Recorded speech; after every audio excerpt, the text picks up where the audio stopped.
We are coming up on a new year. That means that it is time to come up with some new financial goals.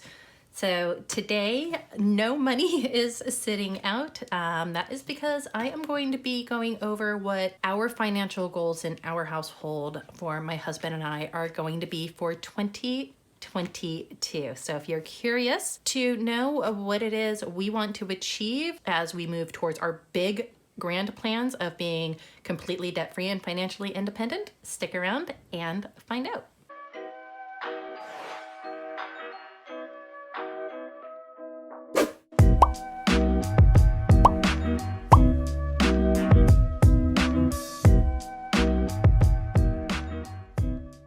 Hello, YouTube fam. Welcome back to my channel. If you are new here, my name is Erin, and for the past year, I have been documenting my journey to complete debt freedom and financial independence. And this channel has been a way for me to document that process. Really, it has been about helping to keep me accountable and keep me motivated. It worked really well for 2021, so I've decided, hey, let's keep doing it in 2022. This is where everything started with how I started my channel last year. I started off with what my financial goals were going to be, and I am going to do that exact same thing again. So this is actually I call this my brain. This is my everything planner that has all of my notes, all of my calculations and everything else. So this is actually going to be over to the side, but I have to be looking at it because that's where all of my notes are. So I don't just come up with a lot of this stuff off the top of my head. I would like to think that I was that witty, but that spontaneous in terms of speech, really not. That is not my forte. That is definitely more my husband than anything. So in 2021, my husband and I started off with about just over $40,000 in consumer debt of a credit card and a personal loan. On top of that, we had our mortgage. So our goal in 2021 was to pay off that loan and that credit card. We did accomplish that. So after achieving those goals for 2021, where we want to focus now for 2022 is around one, not getting back into any additional debt, so only having our mortgage that we are paying, and then focusing on our investing, cash flowing some items. So we are going to be spending quite a bit of money this year, I believe, continuing to save, and then also growing our net worth. So if you are new to my channel, or if you are not familiar with my background, so I'm an older than average budgeting YouTuber. I am 45 years old. My husband is 43. We are from the United States. We currently live in Brisbane in Queensland, Australia. We relocated here 11 years ago, and we do now call Australia home. Currently, my husband and I are both employed full-time. I am a lecturer / professor at a university. So my background is in psychology, but I teach in a business school, and then my husband works in the real world, as we like to say, and he works in management for a large multinational organization. Our son is 24 years old, so no children that we are financially responsible for, but we do have two very adorable fur dogs for children that we are financially responsible for, and we do help out our son as well. Not with his finances, he's got a job of his own, but we do help him out with his investing, so getting him started doing what we didn't do when we were that age.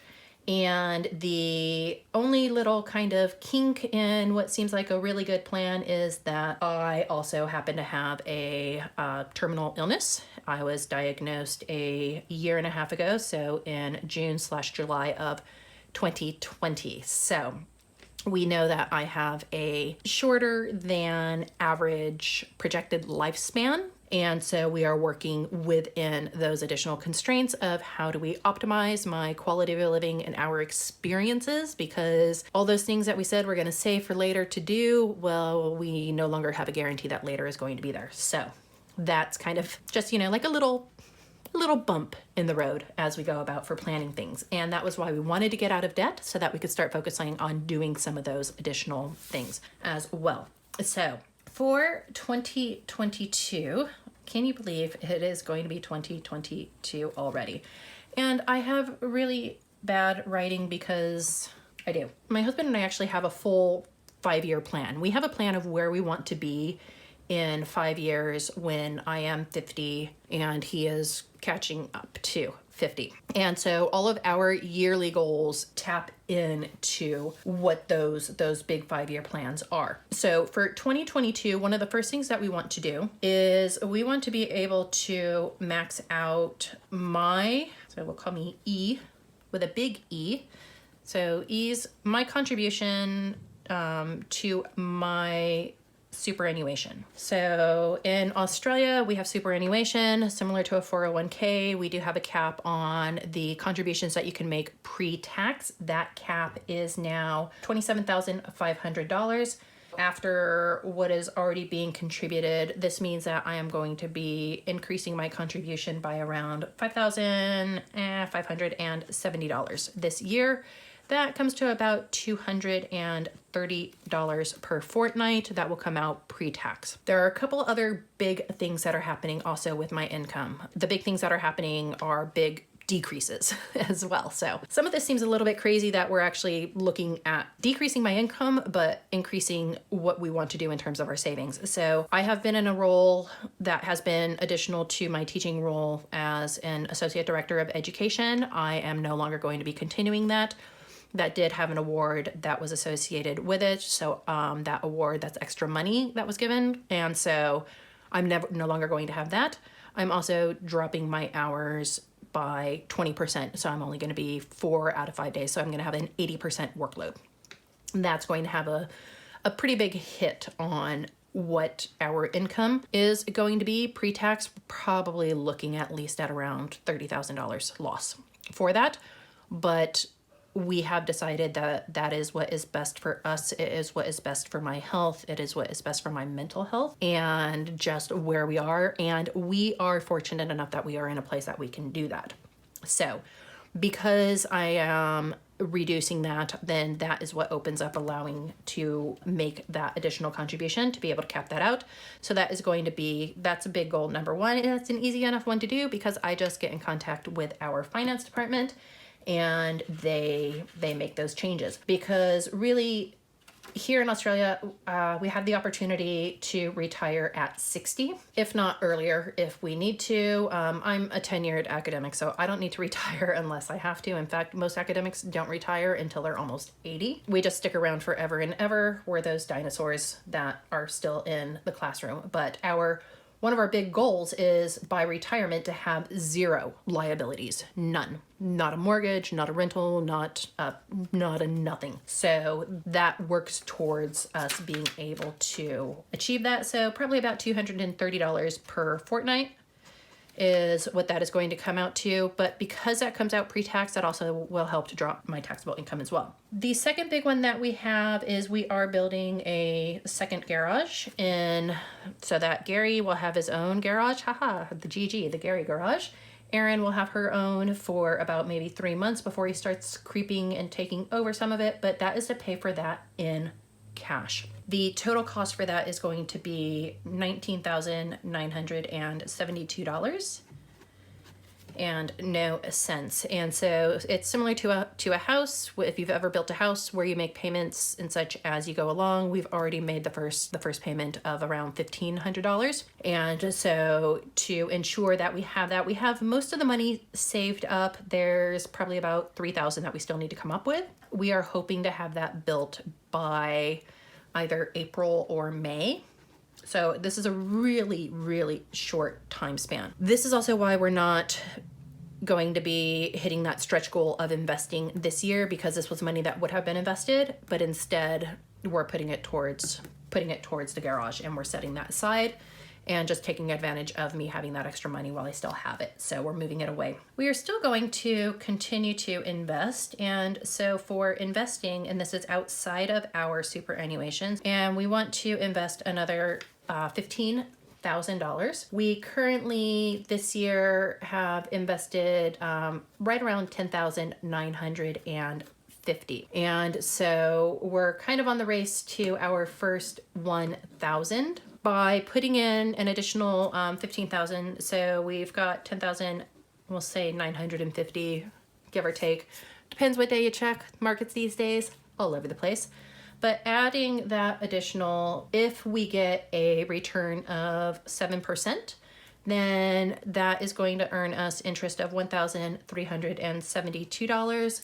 That will take us to a total there of $27,322. So that will put us just over 1/4 of the way to that first 100,000. Not too terrible for accomplishing that in a year and a half. We wanted to try and hit that 100,000 in 3 years, but just because some of the other changes that we decided to make, that's the one that's sitting on the back burner. But in addition to investing, so we are hoping to have an end of 27,322. Again, that's based on a conservative estimate of about 7%. That would be a monthly contribution of around $1,250 as well. And we think that that is a reasonable amount. So I am a numbers person. There are 3 things that I know about. I know about psychology, I know about statistics, and I know about sarcasm. So numbers are part of statistics, and I'm sarcastic about everything, whether it pisses people off or not.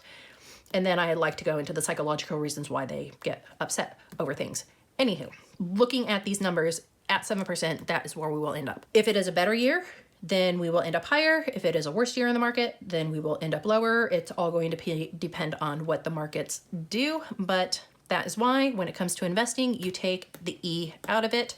That E does not stand for Erin. That E stands for emotions. You cannot be emotionally attached to the money that you invest. And we are willing to detach ourselves from $15,000 if that is going to increase for us. If we lose money, that's all right, because it is still there for the long term, even if all of us are not. In addition to investing, we are going to try and save an additional $10,000. And this is not including our sinking funds. This, we just want to have an additional $10,000 that will go into for now, it will go into our emergency fund, which will eventually go into our offset account. Now, in addition to that, or included in that, of that 8,500 is going to be for our 1 month ahead. That additional extra security. Now, 8,500, that would pay for all of our fixed expenses, variable expenses, saving, investing, everything. That is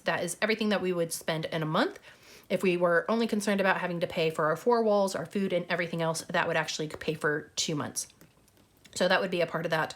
We already have 5,000 that is in the emergency fund as well. So that's a pretty big goal for us with hitting that one. If we are able to do these things, and we're also going to continue paying down the mortgage. So we are looking at this year having paid, before taking into account interest, we pay about $20,920 per year towards our mortgage. So we're making pretty good dents in our mortgage payoff. We are still going to continue to pay an extra $30 per week. And that one I did not do the calculation. So the clickety-clack low-cock calculator, 30, and there are 52 weeks in a year, and we pay our mortgage every week. So that's going to be an additional $1,560. And people often go, oh, that's not that much. That really can't make that much of a difference. Well, with the calculator that I use, because again, I use calculators to look at numbers and to show what the reality is, that takes paying $30 extra per week takes almost 3 years off of the mortgage in the long term. So do not underestimate the power of smaller amounts. Now, by doing all of these, we are hoping to increase our net worth by 15%. This was from looking at what realistically is going to be contributed via superannuation. What is the impact of building the garage going to be on the value of the property? What are we going to put in extra and earn extra with investing, with our saving, etc. So that 15% net worth increase comes to around $73,500. I don't know where our net worth is going to be ending at for the year, but We were sitting at 470,000 at the end of November. I think, we might hit 480, maybe 485,000 come the end of December. So that is what the number would look at if we hit that 15%. That takes into account the decrease in the mortgage, so decreasing the liabilities and increasing the assets. So those are our big main goals that we have financially. Now, on top of that, there are a few additional things that I would like to do.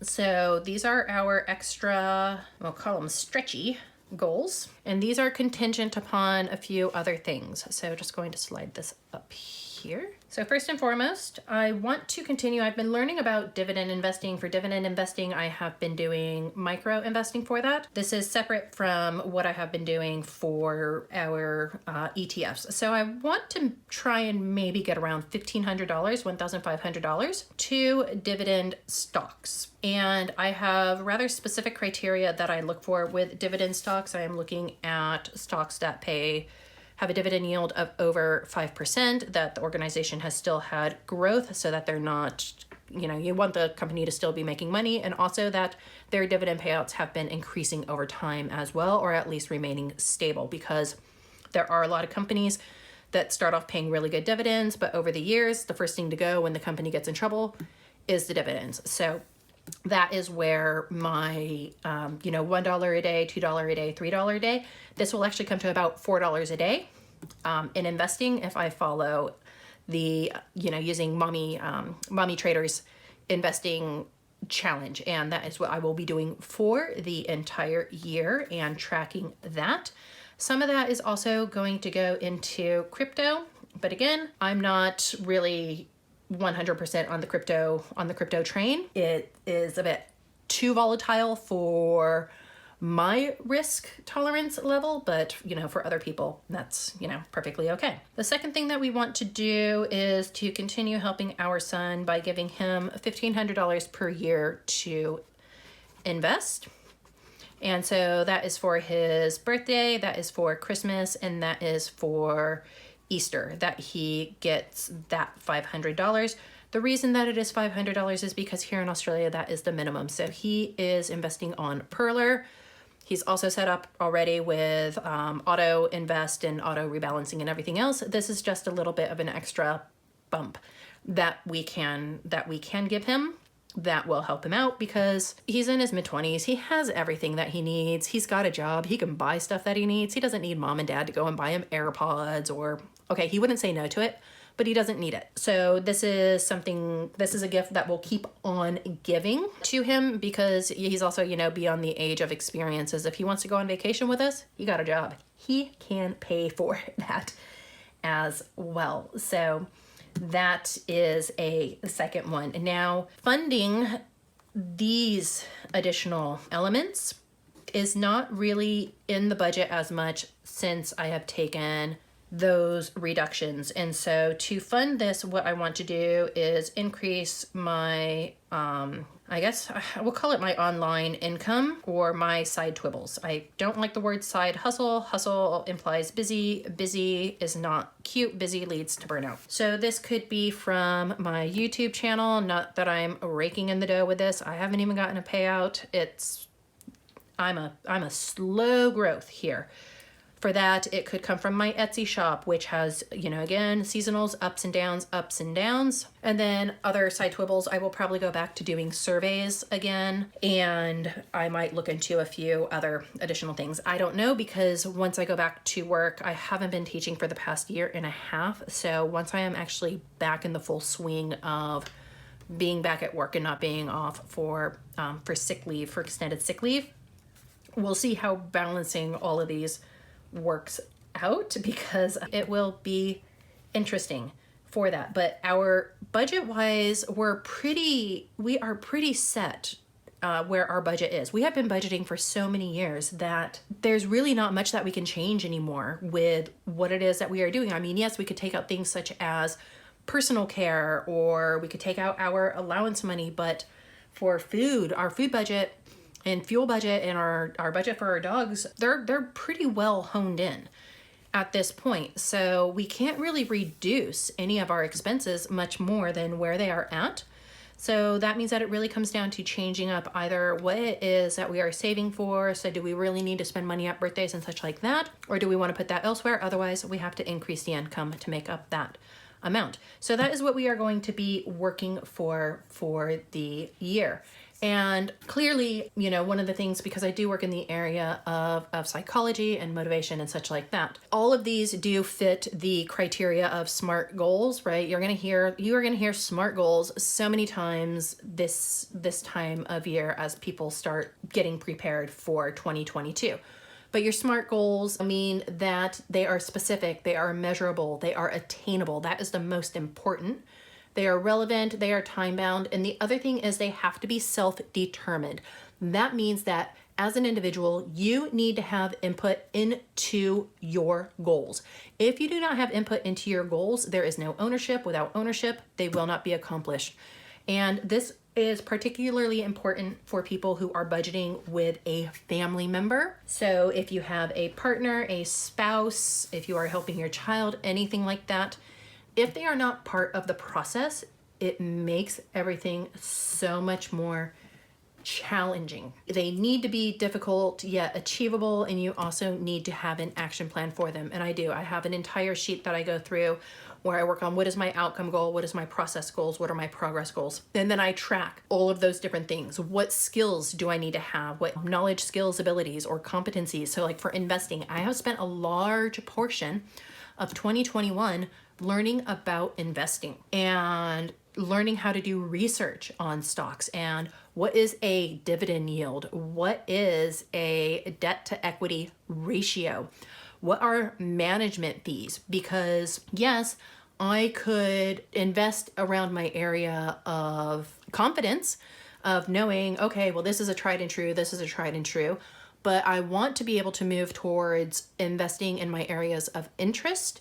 And then by doing that, continuing to build my knowledge, and then that means I am starting to become investing in my areas of competence. In addition to my financial goals, obviously I'm going to have heaps of different growth goals that go along for all of these, but you don't need a 2-hour video of how I go through and come up with step by step each of these, what it is I am going to be doing in order to achieve those goals. I will go ahead and leave it there at that. This is the starting point. So these are the outcomes that I want to achieve.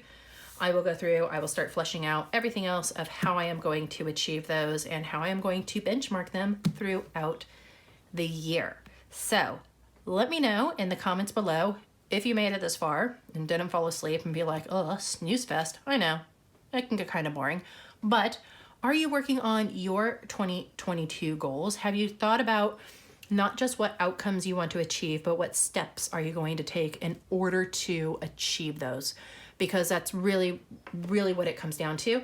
And how flexible are you going to allow yourself to be within that as well? So allowing for change and revision. Yes, these are written in pen, but they are not written in blood, even though I think I do have some right there because I cut my finger. Anywho.